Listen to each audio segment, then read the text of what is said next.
20% সরকারি স্কুলে মাত্র একজন করে শিক্ষক রয়েছে। Doctor B.R.. আম্বেদকর বলেছিলেন, শিক্ষাই মানুষকে সত্যিকারে স্বাধীন করে। প্রায় 8 লক্ষেরও বেশি শিক্ষকের পদ খালি রয়েছে। আমাদের রাজ্যেও নিয়োগ প্রক্রিয়া বন্ধই রয়েছে। দেশের সরকার শিক্ষাকে অগ্রাধিকারই দেয় না। 2.53% শিক্ষার খাতে বরাদ্দ করা হয়েছে। মিনিমাম টোটাল জিডিপি 6% বরাদ্দ করা উচিত। সেটা সোজা চলে যায় কারো না কারো পকেটে। প্রায় 75% মানুষ এমন ইনকাম করে। পশ্চিমবঙ্গের একটা মাঝারি পরিবারের গড় ইনকাম হচ্ছে 8 থেকে 10 হাজার টাকার মধ্যে। তাদের মুখে তালা দেওয়া হয়েছে। সরকারকে প্রশ্ন করতে ভয় পাচ্ছে, চ্যানেল বন্ধ হয়ে যাওয়ার ভয়, দেশদ্রোহী তকমা পাওয়ার ভয়, তাকে অ্যান্টি ন্যাশনাল বানিয়ে দেওয়া হয়, এমনকি প্রাণে মারার হুমকিও দেওয়া হয়। জয় হিন্দ বন্ধুরা, আমাদের আজকের ভারত গোটা বিশ্বের নজরে। চাঁদের বুকে আমাদের তিরঙ্গা পতাকা উড়ে আমরা ছুটছি বিশ্বের তৃতীয় বৃহত্তম অর্থনীতির দিকে। ডিজিটাল যুগে সারা দুনিয়াকে পথ দেখাচ্ছে আমাদের ইউপিআই সিস্টেম, যার মধ্য দিয়ে কয়েক সেকেন্ডের মধ্যে টাকা লেনদেন করা সম্ভব। আমাদের দেশের গণতন্ত্র বিশ্বের বৃহত্তম। এসব মিলিয়ে মনে হয় আমাদের দেশ এগোচ্ছে। বাট এখানে প্রশ্ন এটা আসে বন্ধুরা, আমরা কি সত্যি উন্নত হচ্ছি? এই উন্নতির স্বাদ কি সবাই পাচ্ছে? একদিকে আমাদের দেশের নেতারা বা সাংবাদিকেরা আমাদের শোনাচ্ছে, দেখাচ্ছে আমরা উন্নত হচ্ছি, অন্যদিকে আমরা দেখছি যে লক্ষ লক্ষ মানুষ এখনও দরিদ্রতার সাথে লড়ছে। তাহলে এখন ব্যাপার হচ্ছে আমাদের দেশ কোন পথে এগোচ্ছে? সত্যি কি আমাদের দেশ উন্নত হচ্ছে, নাকি দেশের পরিস্থিতি আরও খারাপ হচ্ছে? চলুন বন্ধুরা, আজকের এই ভিডিওর মধ্যে জানা যাক আমাদের দেশের পরিস্থিতি আসলে কোন পর্যায়ে রয়েছে।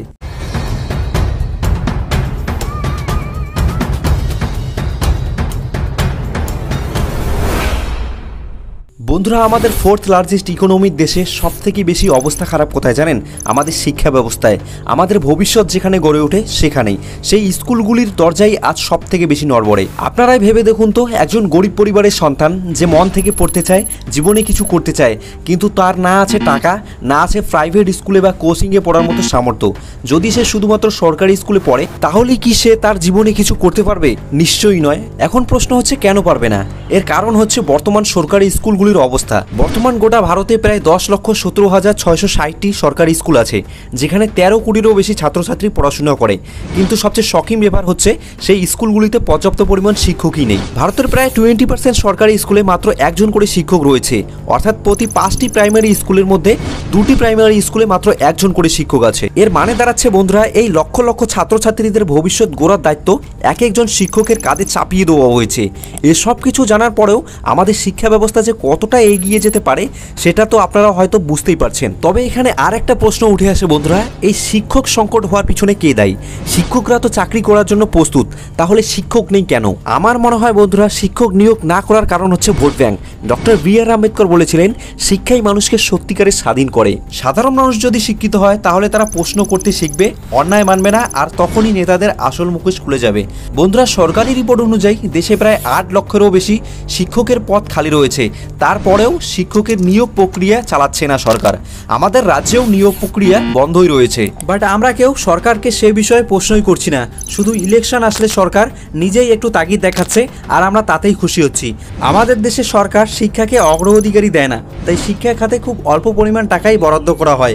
2025 সালের বাজেটে মোট বাজেটের মাত্র 2.53% শিক্ষার খাতে বরাদ্দ করা হয়েছে। মানে যদি সরকার 100 টাকা খরচ করতে চায়, তার মধ্যে মাত্র 2 টাকা 53 পয়সা শিক্ষার জন্য রেখেছে।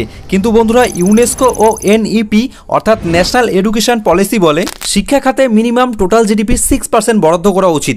কোনো সময় দেখা যায় যে টাকাটা শিক্ষার জন্য বরাদ্দ করা হয়, বিভিন্ন প্রশাসনিক গাফিলতির কারণে সেই টাকাটার কিছু অংশ খরচই হয় না, সেটা সোজা চলে যায় কারো না কারো পকেটে। এটা তো গেল আমাদের শিক্ষা ব্যবস্থার পরিস্থিতি। বন্ধুরা, আমাদের 4th লার্জেস্ট অর্থনীতির দেশে সাধারণ মানুষ কতটা সুখে আছে জানেন? নীতি আয়োগের রিপোর্ট অনুযায়ী ভারতের প্রায় 75% মানুষ এমন ইনকাম করে যেটা দিয়ে ঘর ভাড়া, খাবার, ওষুধ, স্কুলের খরচ ঠিকমতো কোনো কিছুই চালানো যায় না। PLFS এর রিপোর্ট অনুযায়ী ভারতের অর্ধেক মানুষের মাসিক ইনকাম হয়ে দাঁড়িয়েছে মাত্র 9,000 টাকা। অর্থাৎ ভারতের কিছু কিছু রাজ্যের গড় আয় 8 থেকে 9,000 টাকার মধ্যেই রয়েছে। অন্যান্য রাজ্যের সাথে আমাদের পশ্চিমবঙ্গেরও সেম অবস্থা। পশ্চিমবঙ্গের একটা মাঝারি পরিবারের গড় ইনকাম হচ্ছে 8 থেকে 10,000 টাকার মধ্যেই। আপনি এখন চিন্তা করে দেখুন তো, এই 9-10 হাজার টাকায় আপনি আপনার সংসার ঠিকমতো চালাতে পারেন কিনা? একদিকে তো ইনকাম সীমিত পরিমাণ হচ্ছে, ইনকামের রিসোর্সেস খুঁজে পাওয়া যাচ্ছে না, অন্যদিকে জিনিসপত্রের দাম আকাশ ছুঁয়ে যাচ্ছে। 2025 সালে সিপিআই অর্থাৎ কনজিউমার প্রাইস ইন্ডেক্স অনুযায়ী সাধারণ মানুষের খরচ 7% বেড়ে গিয়েছে। অর্থাৎ 2024 সালে যে জিনিসগুলি 100 টাকায় পাওয়া যেত 2025-এ এসে সেই জিনিসগুলি 160 টাকা হয়ে গিয়েছে। তবে এই ভয়ানক সত্যিগুলি মিডিয়া কেন তুলে ধরছে না জানেন? একসময় ভারতের সাংবাদিকরা সত্য বলার সাহস রাখত, কিন্তু বর্তমান তাদের মুখে তালা দেওয়া হয়েছে। তারা সরকারকে প্রশ্ন করতে ভয় পাচ্ছে। কিসের ভয় জানেন? চাকরি হারানোর ভয়, চ্যানেল বন্ধ হয়ে যাওয়ার ভয়, দেশদ্রোহী তকমা পাওয়ার ভয়।